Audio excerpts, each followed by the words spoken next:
আল্লাহ পাক রব্বুল আলামিন বলেন, আমি আল্লাহ মরণ দিলাম, আমি আল্লাহ জীবন দান করলাম, দুটোটাই আমি আল্লাহ বানাইলাম। আমি আল্লাহ মানুষ বানাইলাম, আসমান জমিন পাহাড় পর্বত সাগর নদী তরুলতা তৃণলতা, সাত আসমান সাত জমিন। আমি আল্লাহ জান্নাত বানাইলাম, জাহান্নাম বানাইলাম। প্রত্যেকটা জিনিস বানাবার একটা কারণ আছে, একটা উদ্দেশ্য আছে। উদ্দেশ্যবিহীন আমার আল্লাহ একটা মাছি কেউ বানায় না, একটা পোকা মাকড় কেউ বানায় না। আল্লাহ পাকের কুদরতি ইচ্ছা এই আসমান বানাইলেন, আমার আল্লাহর কুদরতি ইচ্ছা জমিনটারেও আমার আল্লাহ বানাইলেন। আমার আল্লাহ ইচ্ছা দিন বানাইলেন, আমার আল্লাহর ইচ্ছা রাত্রি বানাইলেন। সব কিছু আমার আল্লাহ কেমন করে বানাইলেন? আমার আল্লাহ কুদরতি কণ্ঠের আওয়াজ দিয়া বললেন, কুন হও ফায়াকুন, হয়ে যায়। জোরে বলেন সুবহানাল্লাহ। এমন একজন খালেক যে আল্লাহ আসমানের মালিক, জমিনের মালিক, আপনার মালিক, আমার মালিক, যে আল্লাহ সব কিছু বানাইয়া সুন্দর করে সাজাইয়া দুনিয়াটাকে আমার আল্লাহ কত কারুকার্য করে রাখলেন। এর মাঝে মানুষ নামের এই মাখলুকাত আমার আল্লাহ বানাইলেন। আমার আল্লাহ কোরআনের আওয়াজ দেয়া সুন্দর করে গোটা দুনিয়ার মানুষগুলারে জানায় দেয়, এ মানুষ, আমি আল্লাহ বিনা কারণে তোদেরকে বানাই নাই। মা খালাকাতুল জিন্না ওয়াল ইনসা ইল্লা লিয়াবুদুন। আল্লাহ পাক জানা দেয়, আমি আল্লাহ মানুষ বানাইলাম উদ্দেশ্য ছাড়া না, আমি আল্লাহ জিনদেরকেও বানাইলাম কোনো উদ্দেশ্যবিহীন না। অবশ্যই অবশ্যই একটা উদ্দেশ্য নিয়ে মানুষ বানাইলাম, জিনদেরকেও বানাইলাম। কি সেই উদ্দেশ্য? আয়াতের শেষ অংশে আমার আল্লাহ জানায় দেয়, ইল্লা লিয়াবুদুন, একমাত্র আমি আল্লাহর ইবাদতের জন্য বানিয়েছি। সব কিছু বানাইছি মানুষ তোদের জন্য, আর তোদেরকে আমি আল্লাহ বানাইলাম শুধুমাত্র আমি আল্লাহর ইবাদতের জন্য। আমার আল্লাহ এই কথাটাই সূরা মুলুকের ২য় আয়াতের মধ্যবর্তী জায়গায় বললেন। আমার আল্লাহ জানায় দেয়, আইয়ুকুম আহসানু আমালা, ও বান্দা, আমি আল্লাহ তোমাদের দেখবো কার আমলটা অনেক সুন্দর, কার নামাজ অনেক সুন্দর, কার দিন মানা অনেক সুন্দর, কার তেলাওয়াত কত সুন্দর। তুমি দিন নাই রাত্র নাই, সময় যখন পেয়েছ তখনই কোরআন পড়েছ। আমার আল্লাহ জানা দেয়, কোরআন যতই পড়ো না কেন আমি আল্লাহ এটা দেখব না, আমি আল্লাহ দেখব যতটুকু পড়েছ। ইখলাসের মেডিসিন ছিল কি পরিমাণ। আপনি কোরআন পড়লেন কিন্তু আপনার কোরআন তেলাওয়াতটা অশুদ্ধ। এই কোরআনের মধ্যে আপনার তেলাওয়াত করবেন, কোনো বিনিময় আল্লাহ আপনাকে দিবেন না, কোনো বিনিময় আল্লাহ দিবেন না। এরে নবীর উম্মতের দল, আমার আল্লাহ বললেন মানুষকে যাচাই বাছাই করবেন আমলের মাধ্যমে, কার আমল কত সুন্দর। মরণের পর কিয়ামতের মাঠে সব মানুষের পক্ষ থেকে আল্লাহ পাক যেই আমলের প্রথম হিসাব নিবেন, ওই হিসাব যেই নিবেন ওই আমলের ব্যাপারে আমার নবী জানিয়ে দেয়। মদিনার নবী বলেন, ক্বালান নবী সাল্লাল্লাহু আলাইহি ওয়া আলিহি ওয়াসাল্লাম, আউয়ালু মা ইউহাসাবু বিহিল আবদু ইয়াউমাল কিয়ামাতিস সালাহ ফাইন সালাহাত সালাহা সাইরু আমালিহি ওয়া ইন ফাসাদাত ফাসাদা সাইরু আমালি। আমার নবী বলেন কিয়ামতের দিন সর্বপ্রথম আল্লাহ পাক মানুষের কাছ থেকে নামাজ নামের আমলের হিসাবটুকু নিবি। নামাজের হিসাব, 5 ওয়াক্ত নামাজ আমার আল্লাহ গোটা দুনিয়ার সব মুসলমানের জন্য দিলেন। এই বান্দা দিনের শুরু করো ফজর দিয়ে, দুপুর কাটাও জোহর দিয়ে, বিকাল কাটাও আসর দিয়ে, সন্ধ্যা করো মাগরিব দিয়ে, রাত্রে ঘুমানোর আগে এশার নামাজ আদায় করে যাও। এই 5 বেলার নামাজ যদি কোনো বান্দা দুনিয়াতে আদায় করো ঠিক মতো, আমার আল্লাহ পয়গম্বরের মাধ্যমে জানায় দেয় যেই বান্দা দুনিয়াতে 5 বেলার নামাজ ঠিক মতো যথা সময়ে আউয়াল ওয়াক্তে বা জামাত আদায় করবে, ওই মানুষটাকে আমার আল্লাহ দুনিয়াতে এবং আখিরাতে মিলিয়া 5টা পুরস্কার দান করবে। কয় পুরস্কার? 5 পুরস্কার আল্লাহ দান করবেন। 1 নাম্বার, নামাজি ব্যক্তির জীবন থেকে আল্লাহ রিজিকের অভাব দূরীভূত করে দিবেন। সুবহানাল্লাহ বলেন না কেন? 1 নাম্বার পুরস্কারে নামাজি ভাই, তোমার জীবন থেকে আমার আল্লাহ অভাব থেকে দূর করে দিবেন। তোমার জীবনে কোনোদিন অভাবের গ্লানি আর তোমাকে স্পর্শ করতে পারবে না। কখন হবে? কয় তোমার যখন নামাজটুকু পরিশুদ্ধভাবে হবে। তোমার নামাজ যদি সুন্দর হয়, আমার নবী বলেন ফাইন সালাহাত সালাহা সাইরু আমালি। আমার নবী জানা দেয় যেই উম্মতের নামাজ সুন্দর, নামাজ ঠিক হয়ে যাবে, ওই উম্মতের সমস্ত আমল ঠিক সুন্দর হয়ে যাবে। নামাজ ঠিক, সব ঠিক। নামাজে গলত, সব গলত। এই যে আমরা নামাজ পড়ি, 5 ওয়াক্ত নামাজ আমরা পড়ি, আল্লাহ পড়ায়। এই নামাজের জন্য 19টা প্রাথমিক অবস্থায় শর্ত দেওয়া আছে। কয়টা? 19টা শর্ত।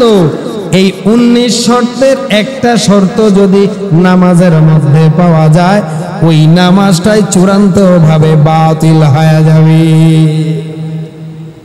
19 জিনিস। এর প্রথম যেই জিনিসটাকে প্রথম সিরিয়ালে আনা হয়, কোন মানুষ যদি নামাজ পড়তে গিয়া তেলাওয়াত করে কিন্তু তেলাওয়াতটা অশুদ্ধ, কি শুদ্ধ? অশুদ্ধ হয়, তোমার তেলাওয়াত অশুদ্ধ, মানে তোমার নামাজ বাতিলুন বাতিলুন বাতিলুন। এখন আমরা সবাই জানি আমাদের কোরআন তেলাওয়াতের অবস্থান কি।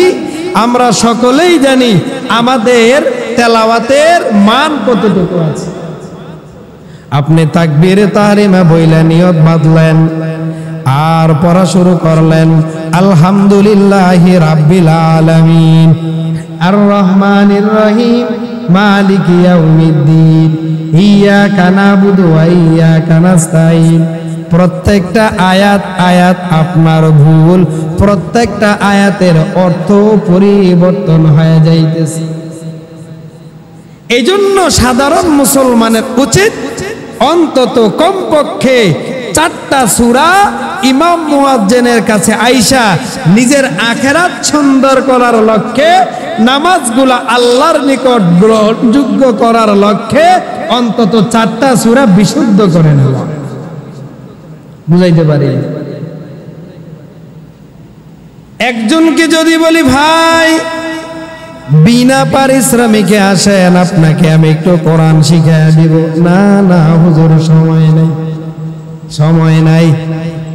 আপনার থেকে একটা চায়ের দোকানওয়ালায় প্রতিদিন 5-6 ঘন্টা সময় পায়, পায়নি? কথা কোন না, পায় কি পায় না? চায়ের দোকানের সামনে বৈশা 5 টাকার চায়ের অর্ডার দিয়া আধা ঘন্টা গল্প চলে, এরপরে আধা ঘন্টা টেলিভিশনের সামনে নিউজ দেখে। কিন্তু প্রতিনিয়ত দোকানের কিনারায় আপনার হায়াত থেকে কত সময় চলে গেল। ওই মানুষগুলা মসজিদে আইসা কোনোদিন বলে নাই, ইমাম সাহেব আপনার কাছে আমার অনুরোধ, দেখেন আমার সূরা ফাতিহার তেলাওয়াত শুদ্ধ কিনা। এই কথা বলনেওয়ালা মুসলমান এখন নাই। কথা কোন ঠিক না বেঠিক? কিন্তু আছে, ইমাম সাহেব কেরাতে তো লম্বা কেন, সময় 10 মিনিট বেশি কেন? মসজিদের মাঝে আইসা সময়টাকে যেইভাবে মূল্যায়ন করে, কাটায় কাটায় হিসাব, জামাত 1:30টায় 10 মিনিট বাড়ানো যাবে না, 10 সেকেন্ড আগানো যাবে না, জবাবদিহিতা করতে হয় ইমাম সাহেবকে।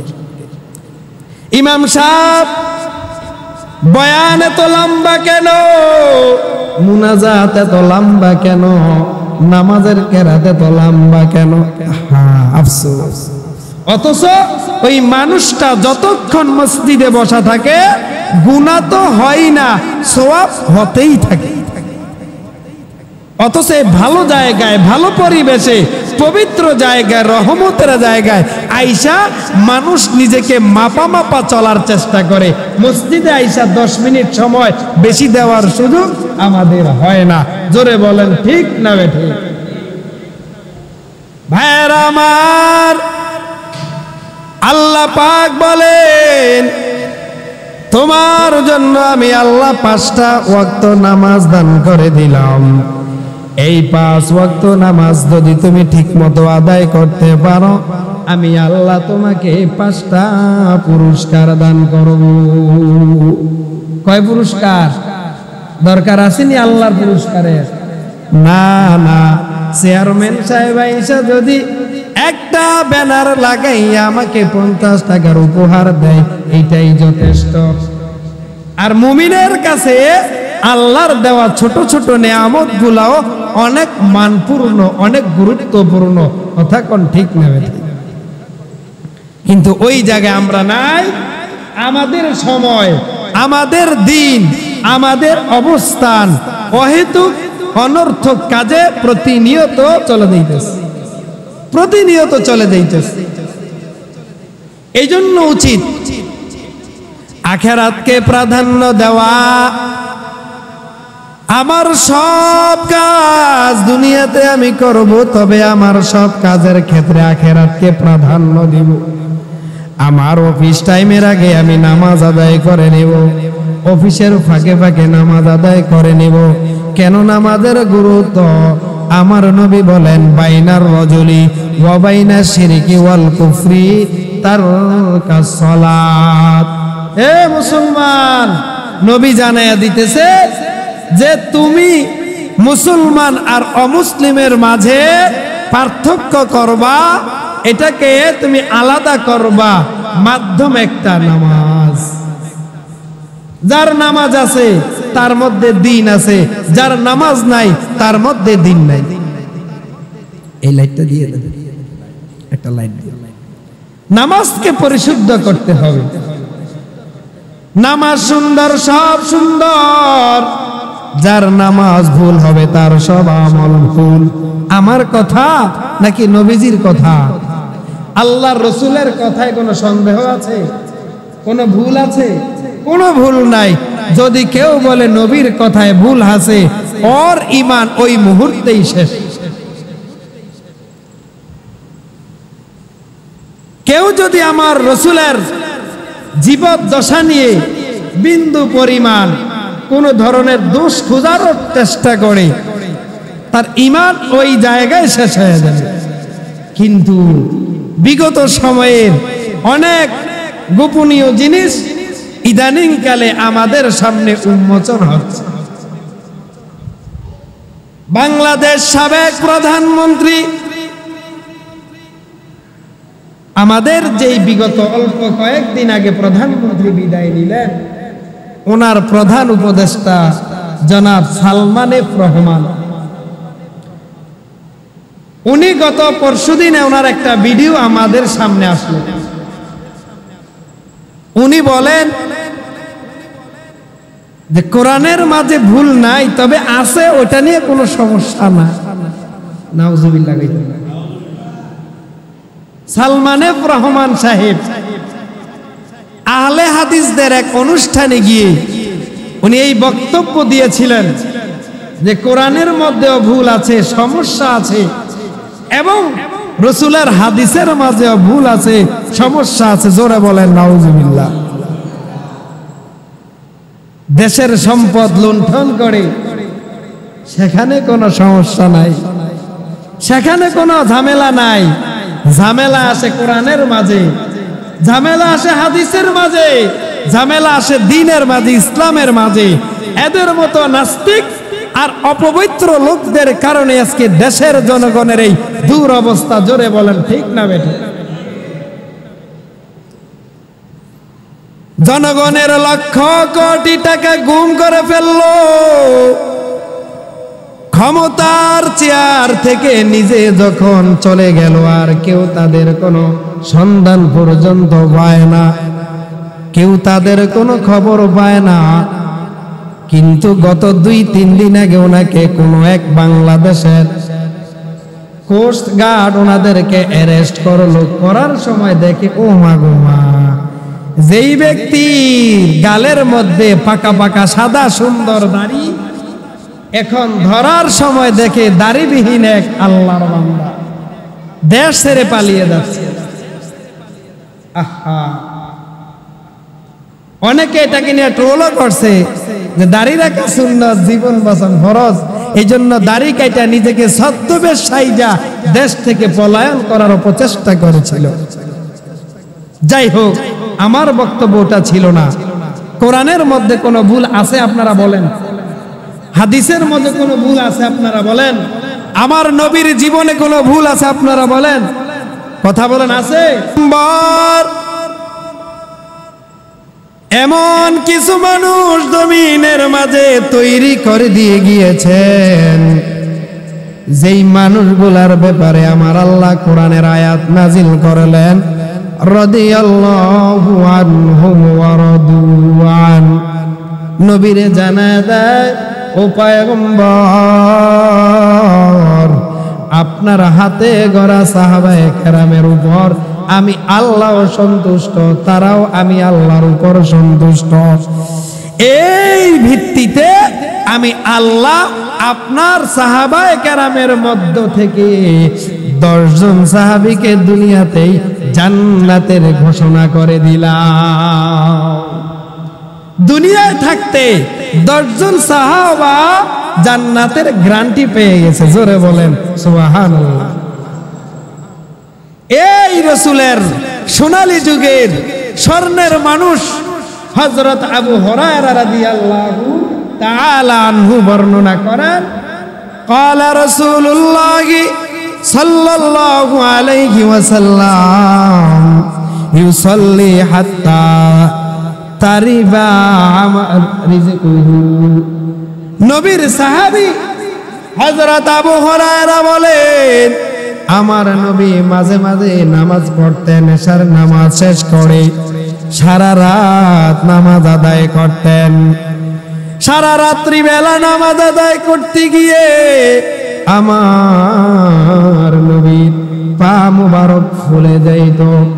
নবীর একজন সাহাবী আমার নবীকে প্রশ্ন করলেন, ও পয়গম্বর, আমরা তো জানি কদ গফারা লাকা মা তাকদ্দামা মিন যামবিকা ওয়া মা তাআখার। ও নবী, আমরা জানি আপনার জন্য আল্লাহ পাক সুসংবাদ দিলেন, আপনার জীবনের পূর্বের, আপনার জীবনের পরের, উভয় জীবনের সব গুনাহ আল্লাহ মাফ করে দিয়েছেন। নবী গো, এরপরেও আপনি এত কষ্ট কেন করেন? সারাটা রাত দাঁড়ায় দাঁড়ায় নামাজ আদায় করে পা মুবারক ফুলে ফেলেন, কারণ কি? আমার নবী বলেন, ক্বালান নবিয়্যু সাল্লাল্লাহু আলাইহি ওয়াসাল্লাম আফালা আকুনা আবদান শাকুরা। সবাই বলেন সুবহানাল্লাহ। আমার নবী বলেন, ও সাহাবায়ে কেরাম, তোমরা কি বলো না, আমার যে আল্লাহ এত বড় সম্মান দান করলেন, এত বড় নবুয়ত দান করলেন, নবুয়তের সর্বোচ্চ মাকাম আল্লাহ আমারে দান করলেন। যে আল্লাহ আমার আল্লাহ প্রদত্ত সর্বশ্রেষ্ঠ কিতাব আমি নবীরে দান করলেন, আমি মুহাম্মদ বুঝি আকুনা আবেদাং শাকুর, ওই আল্লাহর শুকর গুজার বান্দা হব না? তোমরা কি বলো যে আল্লাহ আমাকে এত সম্মান দিয়েছে, যে আল্লাহ আমারে এত ইজ্জত দান করলো, ওই আল্লাহর শুকরিয়া কি আমি আদায় করব না? আমার আল্লাহ কোরআনের মধ্যে জানায় দেয়, লা ইন শাকারতুম লা আযীদান্নাকুম ওয়া লা ইন কাফারতুম ইন্না আযাবি लाशादीद। हर रंग में तो हर बू में तो हर जा में तो हर दम, हर रंग में तो हर बू में तो हर जा में तो हर दम, देखता हो जिधर चाहता हो आपकी रहम करम, देखता हो जिधर चाहता हो आपकी रहम करम। এই দুনিয়ার মধ্যে যেই মানুষ আল্লাহর নিয়ামত পাওয়ার পর শুকরিয়া আদায় করবে, কৃতজ্ঞতা প্রকাশ করবে, আমার আল্লাহ কোরআনের মধ্যে জানায় দেয় ওই বান্দার জন্য নিয়ামত আমি আরো বাড়ায়া দিব। আর যারা নাকি আমি আল্লাহর দেওয়া নিয়ামত পাওয়ার পর বিন্দু পরিমাণে কৃতজ্ঞতা প্রকাশ আদায় করবে না, আমি আল্লাহর শুকরিয়া আদায় করবে না, আমি আল্লাহ বান্দার দেওয়া নিয়ামত ছিনাইয়া নিবই এবং বান্দার জন্য জাহান্নামে কঠিন শাস্তি ব্যবস্থা করে রেখেছি। জোরে বলেন নাউজুবিল্লাহ। এই জন্য সব নিয়ামত আল্লাহর, চোখ আমার আল্লাহর দেওয়া নিয়ামত, জবান আমার আল্লাহর দেওয়া নিয়ামত, কণ্ঠটাও আমার আল্লাহর দেওয়া নিয়ামত। এরে নবীর উম্মতের দল, এই জিনিসগুলা নিয়ে কোনোদিন অহংকারী করা যাবে না, এই জিনিসগুলা নিয়ে কোনোদিন বড়ত্ব প্রকাশ করা যাবে না, বরং আল্লাহর আদালতে প্রতিনিয়ত বিনয়ের সঙ্গে শুকরিয়া আদায় করতে হবে। ও দয়ার মালিক, আপনি আমাকে যেই নিয়ামত দান করেছেন, এই নিয়ামতের যোগ্য আমি ছিলাম না, এটার অযোগ্য আমি, এরপরেও যোগ্যতা মনে করে আপনি আমার দান করালেন। আল্লাহ আমানতের সাথে মূল্যায়ন যেন করতে পারি সেই তৌফিক দান করেন। এমন করে আল্লাহর আদালতে দোয়া চালিয়ে যাওয়া। এরে মুসলমান নবীর উম্মতের দল, আমার আল্লাহ জানায় দেয় আইয়ুকুম আহসানু আমালা, ও বান্দারা আমি আল্লাহ দেখব তোমাদের কার আমলটা কত সুন্দর, আমি আল্লাহ দেখব কার আমলটা কত তাকওয়াওয়ালা, আমি আল্লাহ দেখব কার আমলটা নবীর সুন্নতে ভরা। এ নবীর উম্মতের দল, যত আমল করো না কেন, নামাজটা যদি আজ পর্যন্ত ঠিক করতে না পারো, কিয়ামতের দিন আল্লাহর আদালতের কাঠগড়ায় তুমি ফাইসা যাবা। যখন তোমাকে প্রশ্ন করবে, এরে বান্দা আমি আল্লাহ তোমারে যতদিন হায়াত দিলাম, এই হায়াতের মধ্যে প্রতিদিন 5 ওয়াক্ত নামাজ করে যোগ করো, কি পরিমাণ সংখ্যা হবে? এই নামাজগুলোর মধ্যে কতদিন নামাজ পড়লা? তুমি যদি মনে করো না না না, আমার আল্লাহর আদালতে আমি জবাবদিহিতা করতে হবে, বাঁচার কোনো সুযোগ নাই, তাহলে এখন থেকে নামাজ শুরু করে দাও। 5 বেলার নামাজ সুন্দর করো, আমার আল্লাহ জীবনটারে সুন্দর করে দিবে। আর নজর করে দেখো, দুনিয়ার জমিনে কত RAB, army, police, BDR, OC, DC, এসপিআইডি, উকিল, ব্যারিস্টার, সাংবাদিক, সাহিত্যিক, কবি, দুনিয়ার লাইনে বড় বড় ডক্টর ওয়ালারাও পর্যন্ত নামাজ পড়ে। কত মানুষ নামাজ পড়ে, সরকারি চাকরি করে, কত মানুষ পুলিশের চাকরি করে, 5 বেলার নামাজ পড়ে, কত মায়ের সন্তান সেনাবাহিনীর চাকরি করে, 5 বেলার নামাজ আদায় করে, কত মায়ের সন্তান ব্যবসা করে, করে, চাকরি করে, সময় যখন নামাজের হয়ে যায়, আজানের আওয়াজ যখন কানের মধ্যে বাড়িতে, ওই বান্দা কাজটাকে ফালাইয়া নামাজ আদায়ের জন্য রওনা হয়ে যায়। হে নবীর উম্মতের দল, আমরা তো মুসলমান, আমাদের একদিন মরণ হবে, আল্লাহর আদালতের কাঠগড়ায় আমাদের দাঁড়াতে হবে। ওই কাঠগড়ায় দাঁড়াইতে গিয়া নামাজের জন্য যদি আটকে যাও, আর কিন্তু বাঁচবার কোনো সুযোগ নাই। আমার নবী বলেন, আল কবরু রাউযাতুম মিন রিয়াদিল জান্নাহ আও হুফরাতুম মিন হুফারিন নার। নামাজি মানুষ, নেক আমল করুয়া মানুষ যখন মৃত্যুবরণ করে কবরের জীবনে চলে যাবে, ওই মানুষটার কবরটা আল্লাহ তাআলা জান্নাতের বাগান বানিয়ে দিবেন। আর কোন মানুষ যদি 5 বেলার নামাজ আদায় না করো, আমার আল্লাহ বলেন, ও বান্দা, নবীর মাধ্যমে তোদেরকে বারবার মেসেজ আমি দান করলাম, তোমরা যদি নেক আমল না করো, দুনিয়ায় যদি নামাজ ঠিক মতো আদায় না করো, আমি আল্লাহর আদালতে কিন্তু জাহান্নামে চলে যাবা। তোমার মরণের পরে হুফরাতুম মিন হুফারিন নার, কবরটা জাহান্নামের গর্ত হয়ে যাবে। কিয়ামতের ময়দান আমার আল্লাহ দুনিয়ার দেওয়াই কণ্ঠ এই জবান বন্ধ করে দিবে। আমার আল্লাহ জানায় দেয়, আল ইয়াউমা নাখতিমু আলা আফওয়াহিহিম ওয়া তুকাল্লিমুনা আইদিহিম ওয়া তাশহাদু আরজুলুহুম বিমা কানু ইয়াকসিবুন। এরে মুসলমান, সাবধান, কিয়ামতের ময়দানে তোমার জবানটা আমি আল্লাহ বন্ধ করে দিব।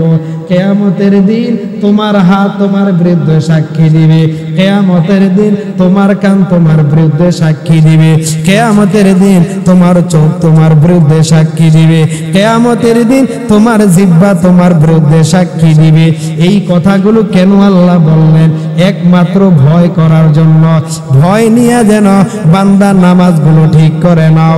তোমার নামাজ যদি আমার মদিনার নবীর তরিকা অনুযায়ী হয়ে যায়, আমার নবী বলেন, সল্লু কামা রাআইতুমুনি উসল্লি। ও উম্মতের দল, তোমরা নামাজ পড়ো ওইভাবে আমি নবীকে নামাজ পড়তে দেখো যেইভাবে। অতএব আমার নবী যেইভাবে নামাজ আদায় করলেন, আমরা ওইভাবে নামাজ আদায় করতে হবে। কেমন করে আমার নবী নামাজ পড়তেন? আমার আল্লাহ কোরআনের মাধ্যমে জানায় দেয়, হাফিজু আলাস সালাওয়াতি ওয়াস-সালাতিল উসতা ওয়া কুমু লিল্লাহি কানিতিন।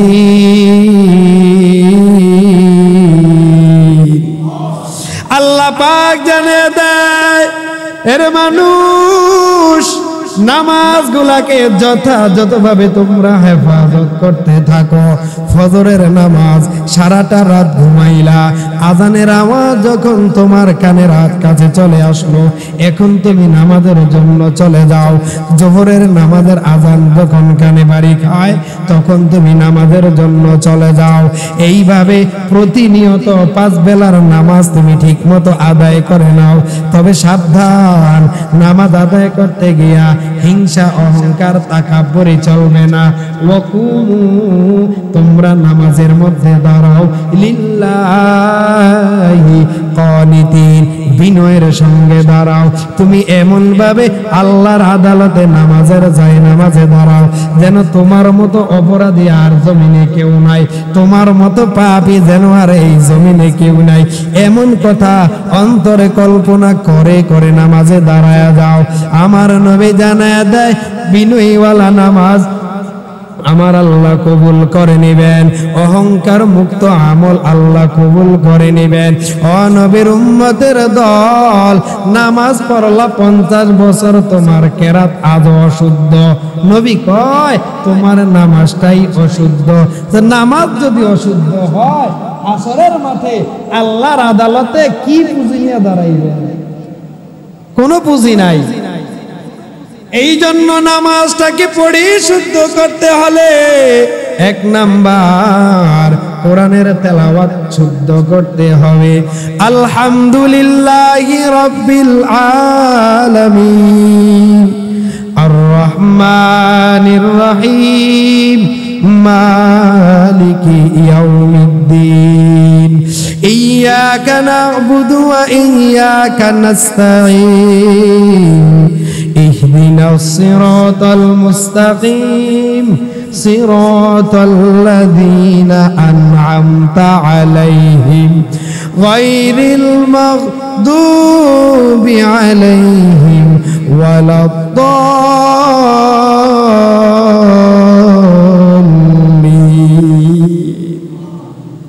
আল্লাহর কোরআন পড়ো সুন্দর করে, ওয়ারাত্তিলিল কোরআন তারতিলা। তোমরা যখন কোরআন পড়বা একটা তারতিলের সঙ্গে পড়ো। কোরআন যখন পড়বা আল্লাহর মায়া অন্তর নিয়ে পড়বা। এর মানুষ দেখবা কোরআন যদিও পড়তে না পারো, কোরআন খোলার কারণে আমার আল্লাহর মোহাব্বত অন্তরে থাকলে অটোমেটিক চোখ বেয়ে বেয়ে পানি পড়তে থাকে। এখন তো মুসলমানের ঘরে কোরআন তেলাওয়াত বন্ধ হয়ে গেছে। মুসলমানের ঘরে ঘরে বেনামাজের সংখ্যা দিন দিন বাড়তেছে না কমতেছে? জোরে বলেন, বাড়তেছে না কমতেছে? বেনামাজের সংখ্যা বাড়তেছে, কোরআন তেলাওয়াতের সংখ্যা কমতেছে। কিন্তু ঘরের টেলিভিশনের আওয়াজ দিন দিন বাড়তেছে। ঘরের মাঝে টেলিভিশনও আছে, কোরআনটাকেও আছে, কিন্তু কোরআনটাকে রমজান মাসে যে গিলাপের মধ্যে প্যাকেটিং করে রাখলো তাকের উপরে আজও পর্যন্ত কোরআনটারে আর ধরার সৌভাগ্য হয় নাই। আর টেলিভিশন রমজানের পর থেকে 2 মাসে 17 বার নষ্ট হয়েছে, 2000, 3000, 5000 কইরা। এরপরেও যতবার নষ্ট হয়েছে ততবার ঠিক করছে, একদিন দেরি হয় নাই। জোরে বলেন ঠিক না বেঠিক? মুসলমান আমরা, অথচ কোরআন একটা 500 টাকার কোরআন। ঘরের মধ্যে যদি 10 জন সদস্য থাকে, সবার হাতে হাতে অ্যান্ড্রয়েড মোবাইল আছে। এক একটা মোবাইলের দাম 10,000, সর্বনিম্ন 50,000, 60,000, 70,000। কথা কন না কেন?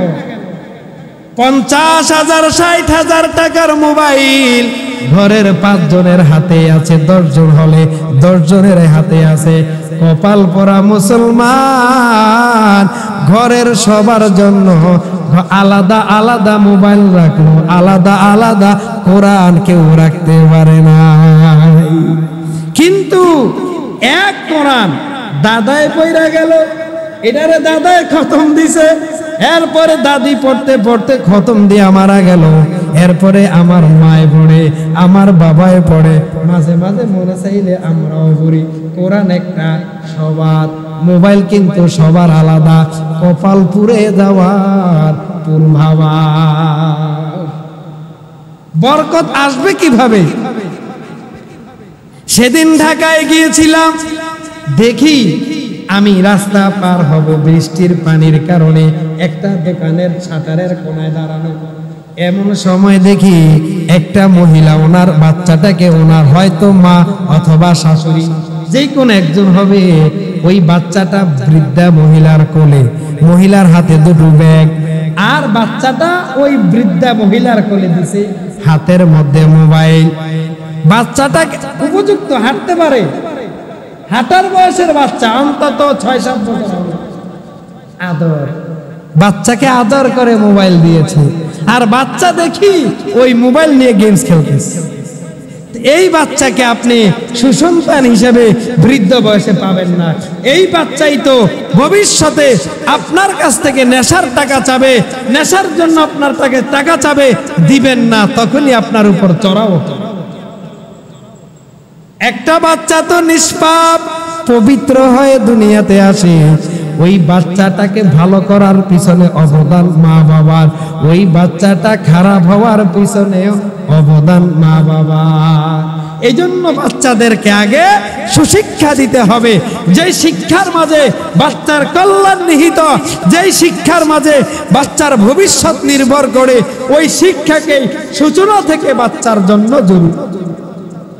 এই জন্য ভাইয়ারা আমার অনুরোধ থাকবে, নিজের আমলটাকে সুন্দর করেন, পরকালকে প্রাধান্য দেন, আখিরাতকে প্রাধান্য দিয়ে এই জীবনের হায়াত থাকতে সব কিছু আপনারা শুধরায় নেন।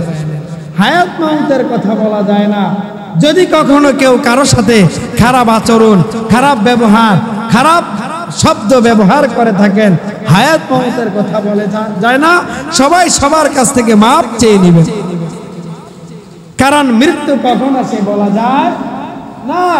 এটা আসবেই শিওর, কিন্তু কোথায় আসবে, কোন অবস্থায় আসবে কেউ জানে না।